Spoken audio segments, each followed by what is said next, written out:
Next question. Let's go. Oh, any funny or impressive things from when you were a bartender? You were a bartender. I was a bartender, Yes. not a particularly good one. Hey, I'm sure you were a great bartender. I was a decent bartender. I did the job. I didn't do anything impressive, though. I mean, I don't expect you to, like, throw drinks in the air and flip them around or anything. That's what I mean. Like, some of my colleagues were, like, training themselves to do that.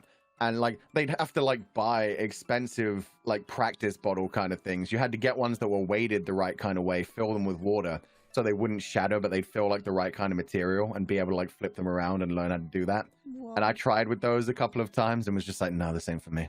I am not dexterous enough. I do not have...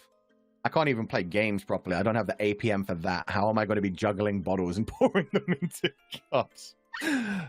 So no impressive things from when I was a bartender. Just maybe the fact that I got a lot of tips back then, at least. That was good.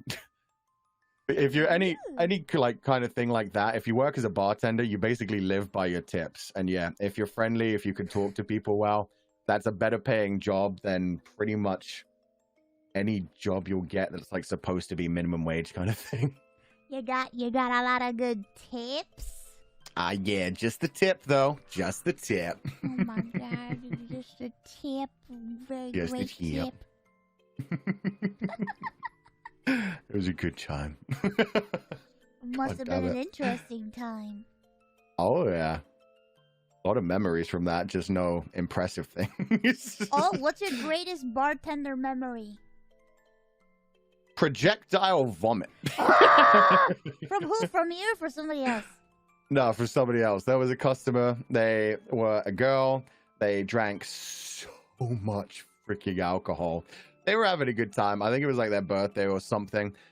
They kept coming back and asking for more drinks. And this wasn't a time when I'd been like told when to cut people off and when was like the limit kind of thing. So it just kept happening. And she threw up at the bar, which was one thing. And it was like, oh, that's embarrassing. Then she went to the toilet, came back out. And by that point, I'd already like started to clean everything up. It was really disgusting. It smelled so freaking terrible.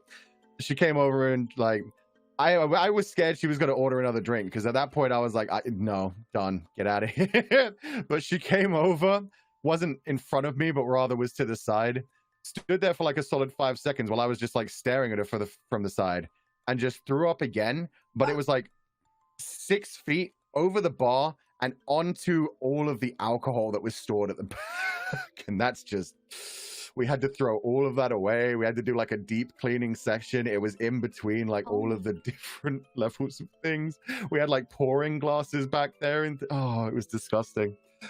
It basically like shut down everything for the rest of the night. Dear God. Welcome to UK pub culture. Jesus. Uh, a lot. Yeah. And that's why you should always be nice to serving staff. Tip them well and please be nice to them.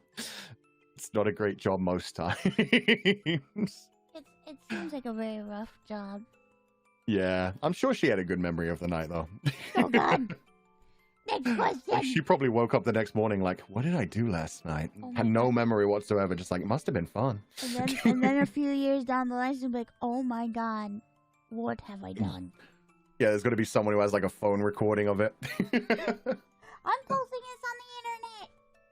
Let's go. That person's going to be like become a celebrity, and that's just going to be the first thing that happens. It's like, Oh, God. did you know in this person's past they've projectile vomited all over everything? Oh, God.